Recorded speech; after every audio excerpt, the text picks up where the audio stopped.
Caspar Szulc here, host of Your Healthier Story podcast, and we're celebrating 100 episodes, 100, of sharing your inspiring health journeys, struggles, and triumphs. In honor of this 100th episode, we're going to switch it up just a little bit, and we're going to take questions from you, not from myself. This is going to be much easier on me, our devoted audience, in an Ask Me Anything type format where I answer your questions about health, future of medicine, who I am, the work we do at our clinic, the New York Center for Innovative Medicine, and of course, anything that you feel I should answer. So I'm actually going to bring on my very good friend, colleague, and the founder of Reorigin, Ben Ahrens, to take over as host, put me in the hot seat as role of guest, and start to give you some answers to those questions you put out. So without further delay, this is the story of our 100th episode with myself, Caspar Szulc, and Ben. Please take it away. Let's get this started. Awesome. Let's do it. Well, I'm really excited for this episode because Caspar, you and I have known each other and worked together for a long time. And I'm excited to see what questions came in from the socials and elsewhere. Looks like we've got quite a few personal questions. People want to know about you first and foremost. So we'll start there, and then we'll get into some of these questions that have more to do with innovative medicine, the unique approach that everyone practices there, and the kind of vision for the future. Sound good? Sounds good. Let's get personal. Okay. Are you ready? I think I am. It's okay. A very different thing when you're being asked the questions, right? So let's see how it goes. I'll be as honest as possible. Sounds good. All right. So first question is, what role does design play in your living environment, health, and life? Oh, wow. It's a good one. Going deep already, honest. I think that design and the visual aspects of life are so beautiful. I think they really guide myself in so much what I do. And again, so much of what we try and do here, what I really adhere to is looking at nature and trying to become as in touch and in balance with nature. And if you look at nature, there is a spectacular design. There is biogeometric design. There's sacred design with it. You can look at a leaf and just see such order and beauty in it. And that's the thing. A lot of people, I think, look at design as this kind of human, ideal of what it should be. And I think a lot of people don't even care too much about design these days. Listen, I'll give you an example of, for me, it's a much more important thing to have a balance between design technology than just technology. So if you look like something like Apple versus Microsoft, I've always been much more of an Apple person. Just because to me, Microsoft, things like Facebook, design-wise, I understand the functionality is very smart and brilliant. But for me, it was much more important to bring in design into that. And I think that also fits in so much with health. You design your health in a sense, and how you construct things around you, how you construct your life, your surroundings, your environment, the way you look, everything is part of that design. It's part of, the biofeedback you're constantly giving to yourself. So I really like to put design right up there with functionality. And I know a lot of people would, put it very low on where they kind of consider how you should go about your life, your health, your career, everything. But to me, design is a beautiful, sacred thing. And I really do prioritize it so much in my life every day. Awesome. Yeah. And it really does have an immediate impact on how you feel when you see even like a clean surface, a clean desk, or seeing something look in a certain way. We know that when you go to a spa, it just, allows you to take that deep breath and relax because it has that kind of embedded in the design. So that's awesome to hear. Yeah. And really quickly, that was exactly what I think innovative medicine wanted to do, is bridge the gap between something like a spa, hospitality, a beautiful place you'd walk into and feel at peace, and medicine. Because medicine usually was fluorescent lights, kind of papers everywhere, just, very clinical and almost, this sort of a cold negative field. And I think that's what medicine needs to continue to do, is bridge the gap to get people into the design themselves of feeling at peace and truly healing. Yeah. And if anyone hasn't seen it, take a look, go to innovativemedicine.com. You'll see all the pictures of the clinic, and it really does have that calming, soothing feel. Yeah, those aren't Shutterstock, which someone told me recently. Like, I really like these Shutterstock images. Like, no, man, that's the actual clinic. That's the real deal. Yeah.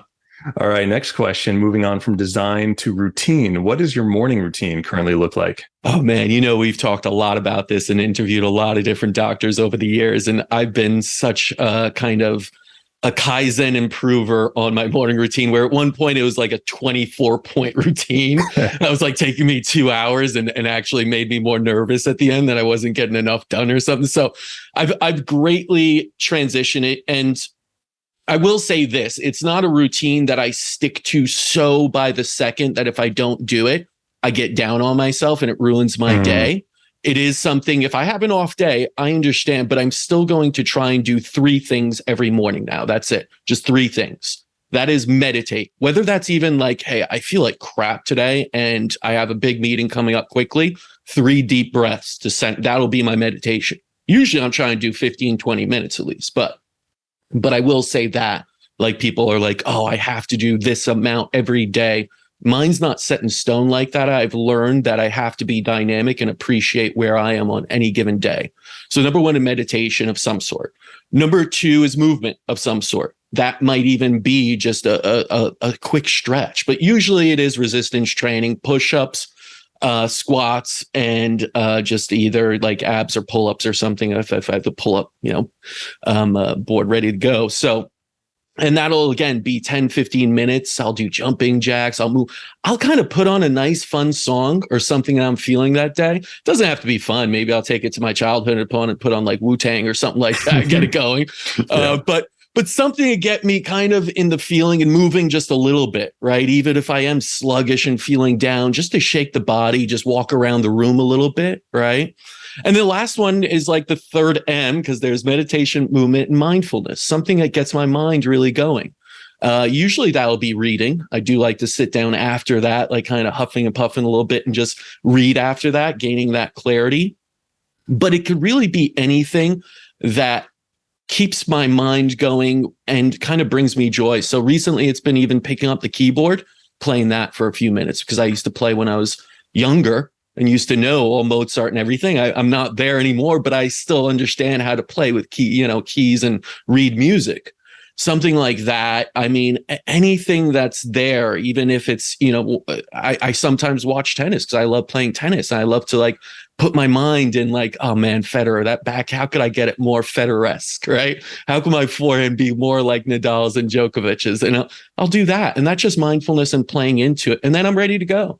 And usually that's 30 minutes to an hour. And of course, I'll have some water in between. There's a lot of stuff that goes into that. The shower afterwards is a hot, cold shower, right, to get me going. And how I talk to myself during that time and don't look at my phone is important. But I find simplicity to be very, very important. So those 3 things, meditation, movement, and mindfulness are always a part of the routine, even if I change it around, do switch things up. The 3 M's. Yeah, the 3 M's. Yeah. I didn't know that you played the piano, actually. That's cool. But I like that routine that you have a lot of flexibility in there. I think people can get really bogged down in the minutia and the details of having to do all these different things in the morning. I've been there myself, and I'm sure you have also. But I like having this kind of flexible framework to it. So that sounds great. It used to be like a checklist. And if I didn't get one done, you know how your mind goes with to-do tasks. It would just sit there and it'd be like, oh, that is just eating me up now that I didn't get number 19 out 20 something done in my morning routine. And I love to do this. I love planning. I love goals. I love all of that. But you also have to be flexible in life. I've realized that rigidity is not, usually the answer to these things. Habit and consistency is, but don't get pissed off if you miss a day or don't do 25 minutes of meditation. You do 20 or even 2. As long as I think consistency is much more appreciated and it has a bigger impact on health and happiness than regimented routines. Yeah, for me, it's been an ongoing struggle finding that balance between rigidity and flexibility, right? It's a forever life struggle, right? We all spend our lives dialing it in. But all right, the next one, this was actually a question that I thought I'd stick in here since I had this. For years we worked together in an office. I was able to observe you are spectacularly dressed pretty much all the time. And one of the things that I remember that really stuck with me was that I noticed that on days when you seem to be sluggish. Maybe you and I came back from the West Coast on a red eye flight or something, like maybe you came down with a cold, or you were just, hadn't slept, gotten a full night's sleep. You seemed on those days to dress even better than on your normal days. And I once asked you about that, like, Caspar, is this something you're doing consciously? And you replied that it was. You said, yeah, when you're feeling your worst or at your lowest, you make a point to dress your best. Yeah. So I would love to hear, if that's something, or when you started consciously doing that and what impact you feel it has on you. I honestly started doing it a long time ago. I mean, I've always had like European parents who had, European type of style to it, and, that kind of Paris forward and Italian kind of designer suits and my father. But listen, I truly believe it's not about faking it till you make it. It's about truly dressing a part of what you want to express. You know this in NPL and neurolinguistics programming, that, just sitting upright will start to trick your body a little bit. And it's not tricking. It's literally, giving your body reinforcement into certain things. It's providing you with that extra level, I think, of really comfort and understanding that you are a miraculous being. So for me, this idea of presenting myself in a way that I wanted to present myself, and driving into my head, basically, like, this is success. You may feel down, but you're going to dress for success every day. You're going to dress in a way that is presenting yourself in your own head as a successful being, as a happy, healthy individual. And I really think that, again, you look at your environment, what you want to do and how you want to keep it minimalistic and how you want to present yourself. I think getting, for me, it was even just tailoring stuff. I was always a skinnier kid, putting on those big dress shirts and everything and bagging it out and everything. It just didn't make me feel as comfortable as something that would, hug the body a little bit, be tailored and truly be designed for, I believe, what was my best day to come. So after those long, hard days, and during those times where you felt a little bit down, I felt that was such an easy boost. Again, I look at people like Rem Pitlick, who's an NHL player, and he's like, I try and brainwash myself into success. And I think this is part of it. It's not faking till I make it. I didn't believe that. I wasn't thinking I was faking anything. I just wanted to brainwash myself into success, into health, into happiness, into feeling better even when I wasn't.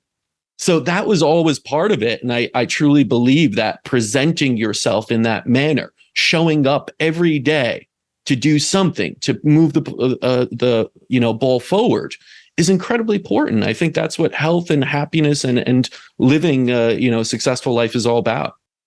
Yeah, I love that idea, because so many of us, we brainwash ourselves all the time, but we do it unconsciously, right? We get up, we didn't sleep well, or, come down with a little something in the throat and you say, oh, today's going to be a terrible day, or I won't be able to get through the day, or this and that. And that kind of sets the tone for the day. But you're basically taking that pause and making that conscious decision that today's going to be a great day, and you're dressing the part, and it gives you that real world feedback to give you the energy, which we know is there to get through that great day. I'd say two really simple things is like, make your bed in the morning and dress, the way you feel comfortable, but also that you're presenting yourself right? Like, I don't like feeling uncomfortable. I understand that. And I don't usually, when I do this, like I'll wear, a suit and everything, feeling comfortable and confident in it. But yeah, make your bed and dress well. Awesome. Love it. Super tactical. All right. Next question. Who are other entrepreneurs that you admire? And which do you try to model your career after? I love entrepreneurs in general, because to me, it's the art of creating something out of nothing in business, right? To give something of value and try and reach as many people as possible and take those risks that others won't. So I love, the kind of authentic ones that own who they are and be different. Whether those are the John Mackeys and capital conscious, conscious capitalism, or the Gary Vaynerchuks that are just super authentic, cursing this and that and starting something out of nothing. Looking even at the Steve Jobs that I loved of being like, such an asshole at times, but truly being himself. I think that was, part of who he was, and wanting to push the envelope in his own way. While everyone was sort of going this tech way, you got to do it this way, he went a totally different way. So even people like Elon Musk, I don't always agree with everything he's doing. Like if you ask me about my thoughts on electric cars, I'll rattle them off how they're unhealthy for you and the world in a sense, I think. But that's my opinion. But I do like kind of appreciate he's being himself. There's no PC-ness to it. It's authenticity. And it's also your idea of where can I add value to the world? Whether or not people believe in you, I truly appreciate people that are authentic and want to do something out of the box and do it for the right reason, meaning so many entrepreneurs get involved for money. They want VCs involved. They want an exit plan. They want millions. I like people that get involved in it for value to others. That's where it should go. The money will come.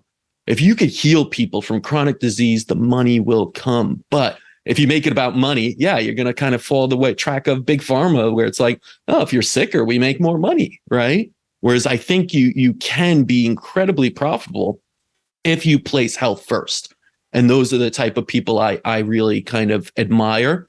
But I always wanted to carve out my own way. I knew I would never be like any set kind of entrepreneur out there and everything. And I think it's important to truly be authentic, but go after your own dreams and your own vision. Yeah. And I think we draw inspiration from other people, but Yes. then we transmute that into, making it our own.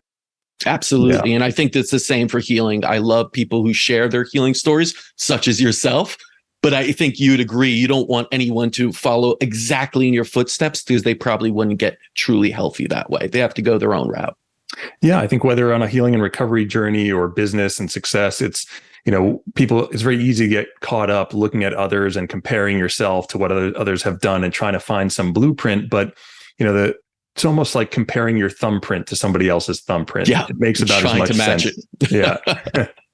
Yeah. All right. Next question. Do you like doing podcasts, and any advice for someone who's new to it? No, I don't. Honestly, I don't. 2 years ago when I started this, I really started because I was having such interesting discussions in the background, in closed rooms, one-on-one with people that I was like, wow, your story's fascinating. Like, I never knew this. And your healing story, or this story about the treatment, about a therapy you've done, or just meeting someone in another country and learning about what they're doing and everything that led them to what they're doing. I was like, this should be, talked about. This should be disseminated to the world. But listen, I'm an introvert. I like being in the background. I love sitting alone and being truly creative for hours at a time. Doing these are stressful for me. Absolutely. It's a little easier when I'm on this side, just answering questions. But when you have to meet a random person first time through a Zoom and start asking them personal questions, and sometimes it doesn't, I'm not good with small talk. I'm very good about talking about things I'm passionate about, but you never know how these are going to go. So I love, at the end of the day, when the interview is over and it went well, and I really connected with someone on that deep level of this is healing, this is medicine, this is health. I love that. Going into it, no, I still dread it. So my advice is to pick a topic you really love if you're going to do it, and make it as natural as possible. Like, there is absolutely a lot of research that goes into each episode. And a lot of times it's reading books and learning about them, asking them interesting things about themselves so you can pull that out. But at the end of the day, if you're not interested in what they're talking about, or you're not invested in it yourself, it's going to be hard to be a podcast host. And I think even an extrovert would realize that. And the conversation itself probably wouldn't be as natural. And that's something I've learned over 99 now on 100 episodes. Just be natural and, own into my own insecurities and kind of nervousness going into it. But just try and talk on that level of just being me. Like, I don't understand everything. I'm not an expert on most health subjects, on all health subjects. I'm not an expert. Let's put it that way. I'm just a keen observer. That's it. And I just try and share what I observed, and had a fortunate life to see a lot of things and go a lot of places and be around who I consider one of the greatest doctors, of our time, my father. So, that would be my advice. Just take it in and realize that I think everyone has kind of apprehensions about doing these sort of things, but just go with it. Don't use vanity numbers, or how many listens or this and that. If you do it as a passion project. That's great advice. Yeah. And I think it'll give people a lot of hope and inspiration to hear actually that, it doesn't come off naturally for you, because at this point you seem so natural at it. but just going in with a passion for the topics and the actual conversations that you're having. And then working through the discomfort, or not waiting, right, until you feel like everything is perfectly aligned. Yeah. Just get started.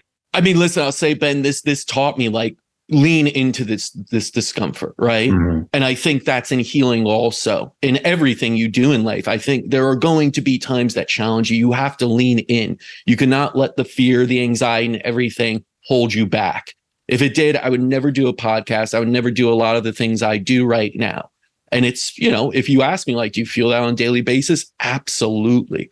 And some days you got to lean in more than others. But this idea that, like, oh, it just comes naturally. Oh, you're gifted. Like, no, not at all. Everyone should know that, I think. And I've spoken to really, really great presenters out there, and they feel it too.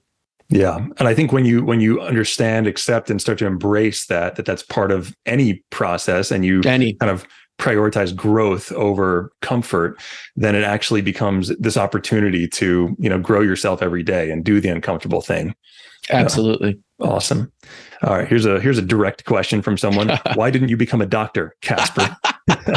I love it. This is something I get so much, and random people just write me, like, really in-depth things about their medical condition. And then I just have to respond, I'm not a doctor, right? Like, that's my father, Dr. Szulc. I am just Caspar Szulc, not a doctor. Listen, I get it. I think in medicine, a lot of people just assume if you're in medicine, you're a doctor, or at least a healthcare practitioner. I didn't become a doctor really for this reason. I saw my father very little growing up in some ways. Like, he wasn't at T-ball games and everything. He was really, really trying to push his career forward. And he spent long hours at the hospital and did everything. And I was just like, you know what? When I grow up, I want to be more present, and just be. Little did I know, being an entrepreneur, I'd probably work harder than my father. I mean, I don't have kids yet, probably because of that too, because I work so damn. But it's kind of like the joke's on you, Caspar. Like, you didn't want to work as hard as your father, and yet you're, like, probably staying up late or working all the time. But no, there came a point where I was in business school, not realizing what I wanted to do either. Is like become a lawyer, be the Wall Street bro guy. Went down that road for a year. It sucked. And you start to realize, what do you know very well, and how could you make a change with that? I knew medicine very well. I've been around doctors my whole life. I've traveled the world meeting some of the brightest minds in medicine with my father and my mother, who's a doctor as well, PhD in psychology. And I knew that field very well. And I also knew the huge opportunity that was there to change it. So for me, there was a point where after, business school, I was like, maybe I should go back to medical school. But I thought I'd make a bigger impact on the outside, not being indoctrinated as a doctor, as an outsider who saw things very differently in medicine and was able to hopefully really impact a number of doctors, not just myself as a doctor, but a number, and change the fields and the whole industry. I mean, that's what really my goal and vision is, to transform medicine. And I understand I could have done that on the ground, but I also could do it from that 30,000 foot view, that macroscopic and corporate business side of, like, how do we get this done? How do I give lots of doctors the power to truly be present with their patients and heal them? And for that reason, I didn't become like a doctor. So it started off with this, like, I didn't want to work so hard. I turned out working harder. And then it turned into this, how could I still work alongside my father, who I greatly respect, but actually provide very good benefit to what he doesn't do well, which is the business side. He does it well, but he doesn't want it. No doctor should really do that. They should focus on healing. They should focus on seeing as many patients as possible, not the red tape bureaucracy that so many deal with and don't want to. And so I found it a perfect synergy. I love working alongside my father most days. And, and I get to really influence a lot of doctors without having to be one. Do I wish at times my name had an MD at the end of it? Absolutely. I mean, it's tough out there in the world of social media when it's like, what do you know? You're not a doctor. Shut up. You're selling stuff. You're just a businessman. But I'm sure I would get that critique also if I was like a doctor. You're not a conventional doctor. What do you know? Like, that's the truth of the matter. So I still feel like you could be, a keen observer and share what a lot of doctors talk about and people I really respect. and impact a lot of lives that way. You don't need an MD at the end of your name. So that's why. Yeah. I think there's a lot of different roles in there when it comes to spreading awareness of different, medical and health options out there. And, look, you and I came across a lot of doctors over the years that were brilliant at what they do, but they had no way of getting their message and their practice out there. They needed an entrepreneur, to get that message out there. So I think, there's so many different ways that you can engage and interact with making, health more accessible to people. So I'm personally glad that you went this route. Thank you. Although refer to me as Dr. Szulc for the rest of the interview. Will do, Dr. Szulc. All right. A couple more questions on yourself directly, and then we'll start to segue into more of the clinic and the practice. But could you give an example of a challenging time when you felt like you didn't know how you were going to make it, but you did?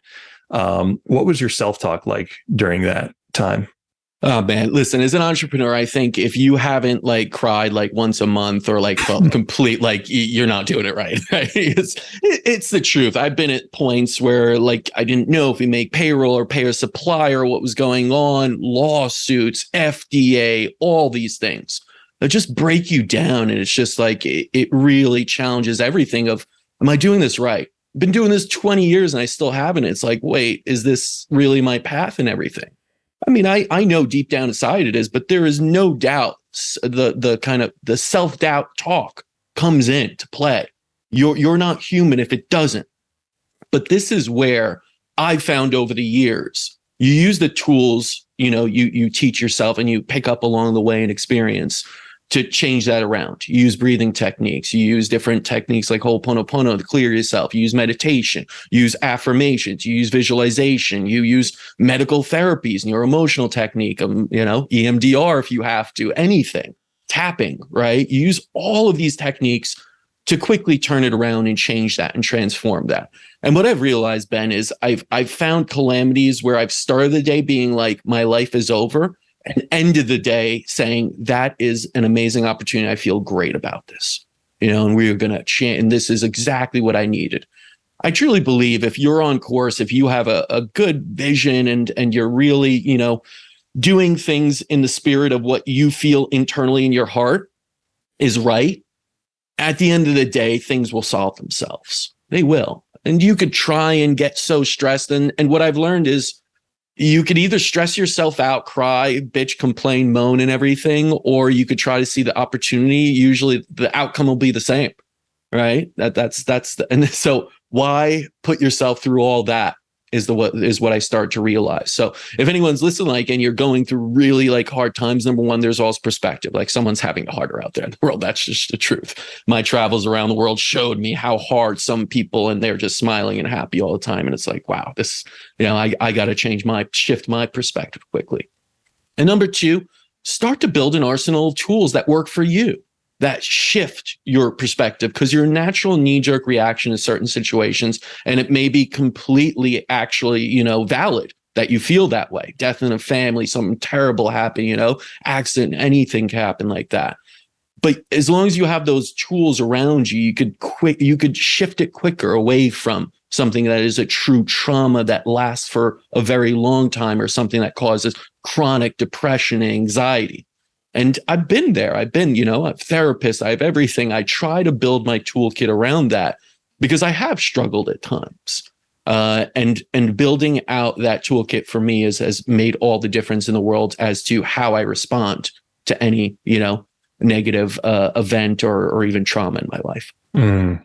Yeah, it's such a, I think, valuable reminder for anyone listening that when you're going through something like this, it feels like blackout curtains. It feels like that's life. That's nothing's going to change ever. But it's interesting to hear how even these simple tools, like taking a couple of deep breaths or tapping on different points, can just act as that little lifeline that you can start to climb out just enough to gain that perspective, to realize that deep down under the surface of whatever might be going on, it's okay. And you're going to make it through. And here's the thing, say it to yourself, I will grow through what I'm going through, right? Mm. That idea of this failure, even if you see it that way, may be the best thing for me going forward. I truly believe those that fail more are stronger, more successful, ready, equipped, right? This idea of never failing is crazy to me. You are so ill-equipped if you never fail for life in general, because it's going to be a part of it. And then if you see every failure as a growth opportunity, is it really a failure? That's my whole thing. Like, yeah, if this whole thing went bankrupt and everything, I know I would be primed for another, successful company then. I hope it doesn't, but you never know. You don't have control sometimes over everything. And I would see it, yes, horrible, like life over for like the first week or so, and then move on. What is the lesson in this? And how could I grow from this? And then if I grow and be more successful, was that even a failure? So reposition everything, even as you're going through it. It's so difficult, I understand, but take that time, use the tools, and reposition that. Yeah, I think also acknowledging that if you're focusing or if you're facing a challenging time, it's because you're in the game. Yeah. It's almost like you said, it's because you're doing something right. You're taking steps, and that's something to not neglect, but to actually really celebrate and congratulate yourself for. Yeah. That. Yeah. I think as a business owner, it's like your first lawsuit, your first like bad article or press or something rips you apart. It's like, it's devastating, but just part of the game. Think about the great entrepreneurs out there, how much they get ripped apart and how much, the feds come after this and that. It's part of the game. Realize that you're playing it now. You are in it to win it in a sense, and that's life, and that's just part of the growth process. Yeah. All right. Last question on the personal front, another direct one. Okay. Your greatest dream and greatest fear in life. Oh boy, they both fall in line with each other. I think it's carrying on a legacy of what my father and so many others have started is the greatest dream, but the greatest fear that it doesn't happen and stops. You look at something like, you study history and you see something like the burning of the library in Alexandria. And I think it was Carl Sagan that said that set humanity back 1,000 years because there was so much knowledge there, so much that just went away like that and it was gone. And I'm not saying what my father and other doctors have done, but I do think this is a revolution in medicine that could truly help humanity.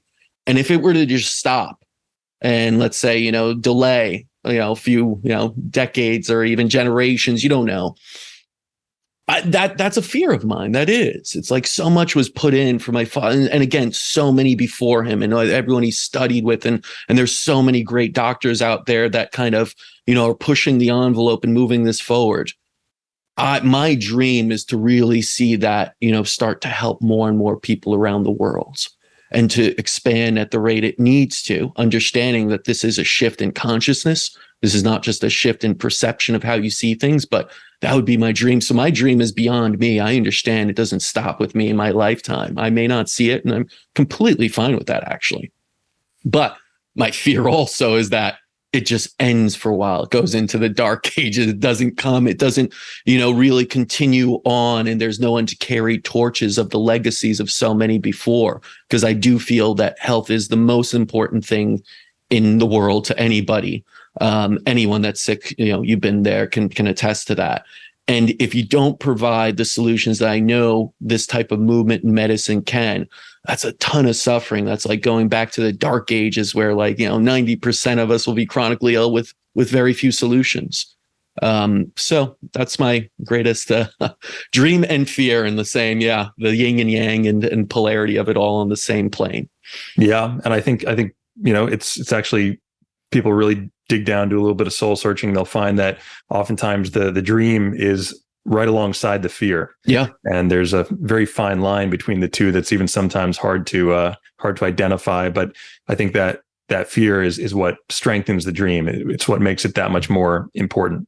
Oh, absolutely. I think you couldn't have it any other way. You can't have sweet without sour, right? You need that. And that's why I find it, the juxtaposition is really what makes it that much more important to me. And it does fuel me in many ways. Fear can do that as well, as compassion and this like fire inside of you. So it's both sides of the coin. Awesome. All right. You ready to transition into more of the questions from the medical side? Yes, please. Enough about me. Well, okay. I know you're not a doctor. I just learned that today. But we do have some questions. Of course, people are always curious to know about treatment, health, and we're not going to address people's medical questions. But I'll just rattle off some of these here. Some are about the clinic. But the first one that came in is, what do you do when you've lost all trust in medical doctors? You keep going. I mean, you build back that trust because you find someone you like. I get it. I understand you lose trust because you go to one doctor, then another, and they keep passing you around. I've heard the story so many times, and you lose faith, you lose trust, you lose, you become jaded at the system. But you can't stop when it comes to your health. You got to keep going. And this is what I love about people's stories, again, from some of my guests, even like Fraser Bailey, we both know. He tried so much. He tried all of conventional medicine. He tried functional medicine. He tried frog therapy in the Amazon. Like, he was just kept going and kept going. And then he found us and we helped him. And other doctors did too. It wasn't just us, I'll say, but he kept going. And you can't just lose faith with humanity or all doctors as a whole. Let's be honest. You could go to a string of bad doctors. That doesn't mean they're all bad. And again, I don't think they're bad doctors anyway. I think they just have a toolkit and they were just giving you, and unfortunately, your specific condition didn't match their toolkit. So they were doing their best, even though it seems sometimes they're not, but they were just ill-equipped for you. So I think the best kind of advice there is never stop, never lose complete trust in everything, right? There's so many functional. Let's go to an energy practitioner, go to herbalist, homeopath, chiropractor, go to an innovative medicine functional, doctor, or all sorts of different doctors out there. I think the idea that I saw like 10 doctors and one chiropractor, to me, is kind of like laughable. You've just nicked the top of the iceberg there. And, there's so much more below the surface that you're not even seeing. But do your research, like, keep going, use sources like ours and others to find what else can I do? What else is out there? There is so much out there, and there is absolutely a solution to your health problem out there. Yeah, love it. Next one, thoughts on ivermectin for cancer treatments? Yeah, I get a lot of these through like Instagram. People, again, they probably think I'm Dr. Szulc, but I kind of use these as like learnable lessons. It's not about the drug. It's not about the treatment. It's about you. And it's about why you have cancer. One cancer to the other, one hypertensive person to the other, completely different. Your causes can be completely different. It could be emotional. It could be carcinogenic. It could be somewhat genetic. It could be a million different factors. It probably is that many. So the idea that, yes, you may see patterns of that, but it doesn't really matter in the end, to be honest. If ivermectin showed like 80% and you're in the 20%, does it work for you then? No. So, what's the point of that? That's the beauty of personalized medicine. It's not to say, well, this works for some, it works for a majority. Let's try it out on you. I'm sorry, you shouldn't be trying out things, I feel like, in cancer, because you don't have much time to try. If you keep going, that there isn't much left there. So this idea of guesswork and kind of blanket protocols, to me, is a little bit ancient. It's no longer useful in medicine. So to those people, I say, I understand the question. I would want the same question. What is the best workout for me? Is it, body weight? Is it doing HIIT there in high intense, or is it more cardio? Like, you got to know you. For some, and the answer is yes, it's more of this and more of that. For some, ivermectin cancer possibly, but I also say there is no magic pill. It's like, you got to go at it comprehensively and personalized. So understanding you and why you have cancer is a much better starting point than, is ivermectin good for cancer? Is anything good for cancer? Is, insulin potentiation therapy versus something else? You got to understand you. And that's the beauty of what we do. We're not trying to say whether any therapy in the world is good or bad for people, for the disease. It's about what is the proper treatments here that get rid of what is allowing the cancer to persist. Exactly. So, yeah. I remember one thing that always came up, was said by the doctors in the clinic was, we don't treat the condition, we treat the person. Yeah. And it's really hard because you start to be the condition, right? You are cancer, you are Lyme, you are IBS, whatever, but that's not true. You are still an incredibly unique individual that has so many different things from you to the next person. And you have to acknowledge that in treatment. So I think that's the biggest thing, is stop asking about the treatments themselves and ask, who am I? And find people that could help you match treatments to exactly who you are. Yeah. All right. Next question is, how come NYCIM, that's the New York Center for Innovative Medicine, does not do telemedicine? Yeah, this is a big one for me because I'm not a fan of telemedicine. I know the trend is, and it's so convenient, everything. For me, it's like calling in a gym session, like medicine is hands-on a lot of times. And maybe it's because we work with chronic complex conditions. I understand if you have a little bit of something, I'll do the same with my father. I'll be like, hey, I have a little bit of a GI, and he'll even be like, well, I gotta, look at you a little bit more and assess you. I can't just say to you, but, take this and take that. And it makes it easy and people take it. And usually the body improve if it's in a state to do so. But when you have a complex chronic condition, the idea of telemedicine to help even is completely like darts in the dark. You are totally guessing about a patient. They're going to tell you something. You're going to say, well, sounds like you have this. Let's put you on this. And you could be doing that forever, especially when it's a complex disease. If you can't come in, get a proper analysis with a doctor one-on-one right there, and get treatments that may require invasiveness. Listen, we have over 100 different therapies here, and they're very complex. They're very advanced. You can't just take them home with you and do certain IVs, or can't do neural therapy, which is very, specific injections into certain points that stimulate organs. Medicine to me is still an art form. It's not something you just call in and do. I understand telemedicine's place, but like conventional medicine, I think its place is, somewhat limited. It's absolutely useful, but in limited numbers. So that's why we don't do it. We want to have you in. We want to build a relationship with you and also provide you with the hundreds of tools we have in-house that we combine for you that you just couldn't get elsewhere. You can't. And again, people like, can't I just buy all this and get a nurse to come into my place and do it? Like, that's not how you do it. You can't just mix and match everything and do it. You have to have this very, very unique and specific order to everything and priority and skill set to do it. I've had people, that have gone elsewhere and they didn't get the same skill in the therapies, and therefore you will not get the same results. So much of that is my reason of like why I get why people, it's much easier if a doctor just sits, in his own house and answers calls and, just sends, you to full script or just sends you a prescription.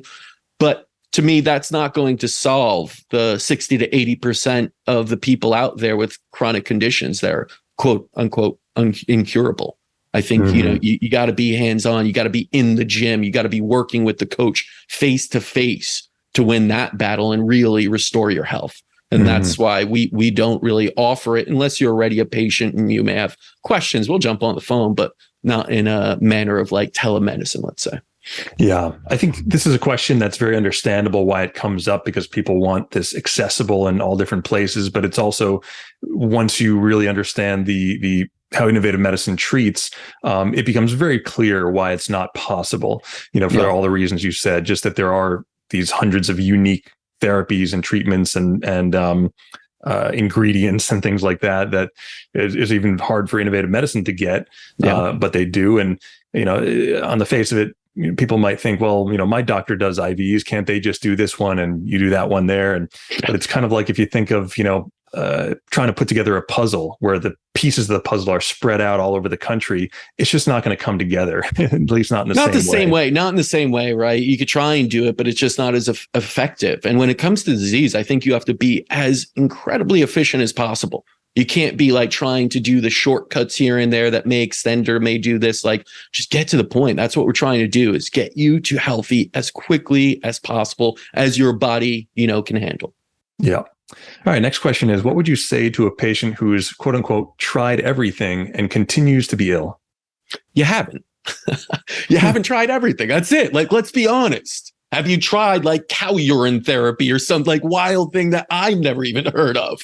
Like, you haven't tried everything. And again, even if you have you tried it in a manner that is so personalized that it will change? A lot of people say, I tried ozone, it didn't work. Well, what kind of ozone? How much ozone? Was it with UVBI? Was it with other detox? Did you orally detox before? Was it with energy therapy? Was the priority right? There are a million. It's like it's really, when you base it down to this idea of like string theory, there's just billions and infinite numbers of outcomes that can happen, even with a few therapies. If you do it a little bit like this, or one or a few milligrams of this more. So I would say you haven't tried everything, and it's well worth it to always keep trying. Healing is a lifelong journey, but never lose faith, never stop trying to heal yourself, and seek out ones. And I would say this, like, go with your intuition, go with your gut, right? I know it's hard when you're sick, but really sit with a thought for a while and see what pops up is about, where should I go? Because you're going to be persuaded to go see, different doctors here or there, and you could be doing that for years, and most do. But I do think there's something to be said about feeling intuitively good about a certain approach, technique, therapy, and not being swayed by, let's say, marketing, what other people say. All right, next one is, how do you see innovative medicine, functional medicine, and traditional Western medicine merging? Well, I think innovative medicine is the merging. I think, when you look at it, my father started off as a conventional doctor. I never like to knock conventional medicine as being useless. It's incredibly, incredibly important within the full spectrum of things. It's just, 90% of the time you go directly to it, when maybe it should be 20, 30% of the time. So, and functional has done a great job of taking a step outside of the limited box that is conventional medicine, and going more into nutrition, of course, and lifestyle aspects. But let's keep going, guys. Like, I love that we all stepped in the right direction, and there's a big push for this.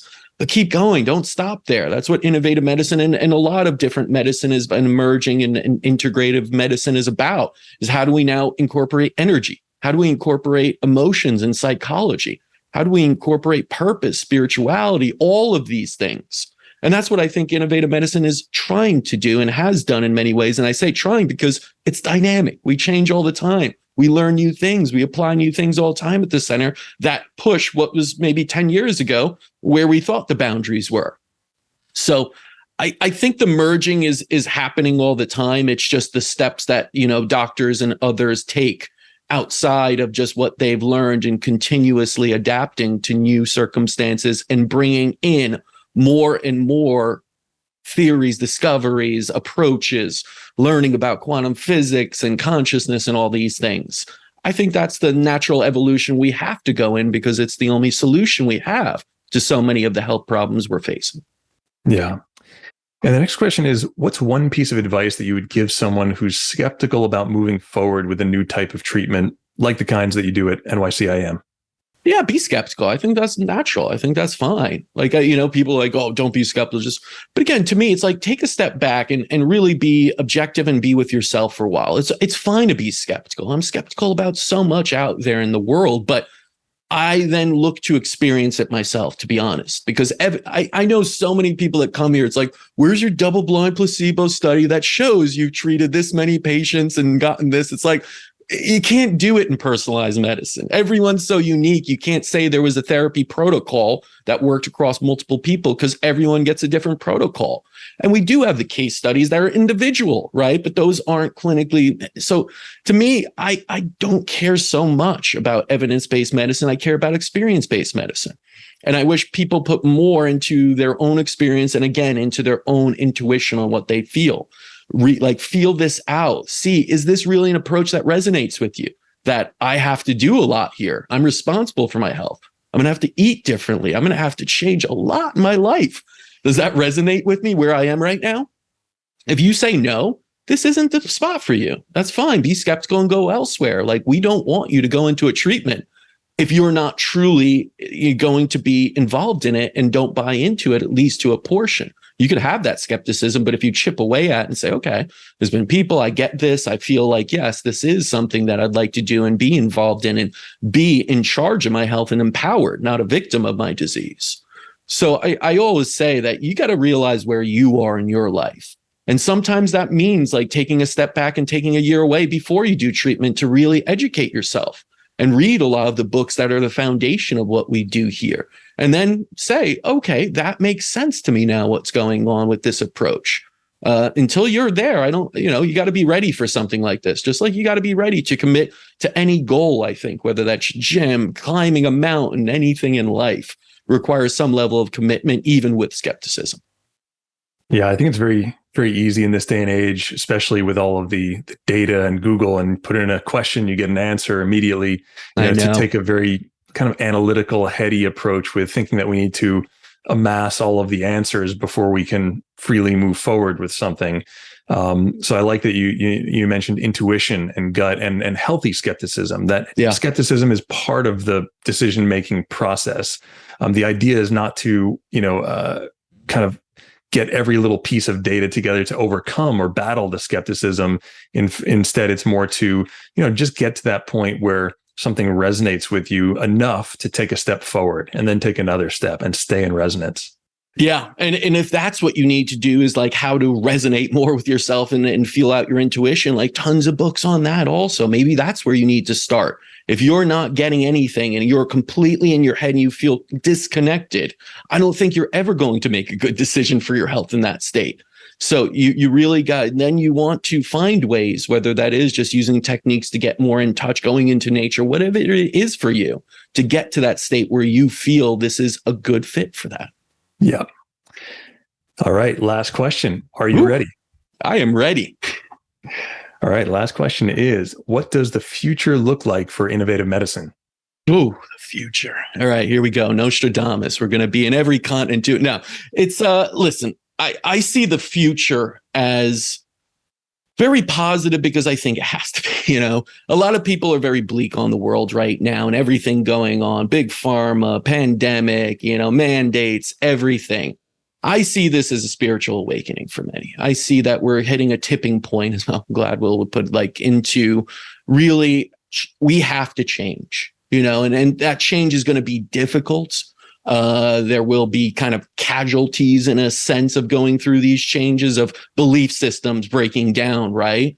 These mirages of certain things going away and being truly responsible for our health. But in doing so, liberated, empowered. And that's where I'd like to be involved in. I'm not saying it happens directly, everything through innovative medicine. I think that we're there to help as one of the pioneers in this movement, to get people to understand that your greatest wealth is health, and that there are absolutely ways to bring about health, even in the cases of incurable. And so I want to be a leader in being the beacon of hope for those people. We're seeing more and more, and I don't think you're going to see that slide just yet to that 60, 80, maybe even closing in on 90% are chronically ill. We may have to get there before the tipping point hits. But we need to do something. And I do think that, again, disease to me is a bell. It's a sign. Something needs to change. And when society, has that sign on the hole, something needs to change there. And the good thing is we don't have to start from scratch. We do have places like Innovative Med, like so many others that are ready in a sense. So, in the future, I see this as growing and expanding in multiple ways. I've always talked about a 5-pillar kind of way to do that, through education, through clinics around the world, through products that are truly high quality, through, charitable organizations that allow this to be affordable, because I don't think it'll ever be under insurance. And I don't want it to be, honestly. If insurance got its hands on it with the way insurance is right now, it would severely limit your options in a sense, or the level of personalization for it, because it is a slow process, not just throwing pills, but a lot involved in it. And if you skip any one step of it, you won't have success. And through this kind of corporate kind of mission of it all, bringing it all together, I want to see all of that expand and reach more people, because I truly believe that if, we don't turn things around, we're set for a huge calamity. But I don't think that's the case. And I really do think that we are at this kind of, spiritual reckoning point where things will turn around, and the future after this kind of little bit of tussle and calamity and this sort of, really uncomfortable time will be a time of growth, of really evaluating what matters and kind of pushing back on this idea of like even spending for health, right? We need to spend. That should be where most of our money goes, into health, because without, we can't do too much. So I really am truly positive about the future of innovative medicine and where we're going, and the reach of what we could do. One clinic, a company, how we are, can only reach so many people. but to spread it out and build a movement and get people even not even in the doors of clinics, but thinking differently, in charge of their health again, instead of feeling like victims of their diseases. I think that is the future, not just of innovative medicine, but medicine on a whole. So I'm incredibly optimistic about things and looking forward, even if it is somewhat challenging right now. And I understand where people are fearful about what's going on right now. But I do think that when all this is said and done, we're still in an alchemical evolution of humanity, where sometimes we got to go down a little bit to go back up, and then it goes down and goes back up higher. And so maybe we're at like this low point or somewhere near it right now. But I do think we'll swoop back around and start to really be enlightened and realize how much we have control of our health and how much we could actually do within things like medicine and healthcare. And I'm really hoping to be, a big part of that as we move forward. Caspar, always a pleasure and an inspiration. I'm off the hot seat. You were off the seat. Oh, well, honestly, Ben, thank you so much. I couldn't think of a better person to do this. You know me for so well, and like over the years, and 100 episodes seems like just yesterday. I was sweating in front of this camera here and starting my first one with my co-founder, Mark, actually sitting down, not knowing what I was doing. I'm pretty sure I left the microphone off for the first half and then like turn it on later. But no, it's really been an honor to work alongside you. And it's been an honor to like get to know the audience over this and really connect with so many people and share stories of so many people that are like, oh, wow, that really I didn't know whether people would care about these stories. And even, your own story and it really matters, I think, to share stories with the world and share your own, even if you feel like, what's the big deal in my story? So I just want to take this opportunity to thank you. Thank all the guests over the last 100 episodes. And I'm really looking forward to the next 100. Well, thank you, Caspar. And it's been an absolute pleasure and an honor to be asked to host this 100th episode. So thank you very much. You were awesome. I'm waiting for your podcast to come out, Ben. Because, I'll be your biggest fan. Right? Take a note from your book about moving forward in the face of the discomfort. I think yes, that's the key. Lean into discomfort. All right, guys. Well, thank you so much for listening. Until next time, continue writing your own healing story.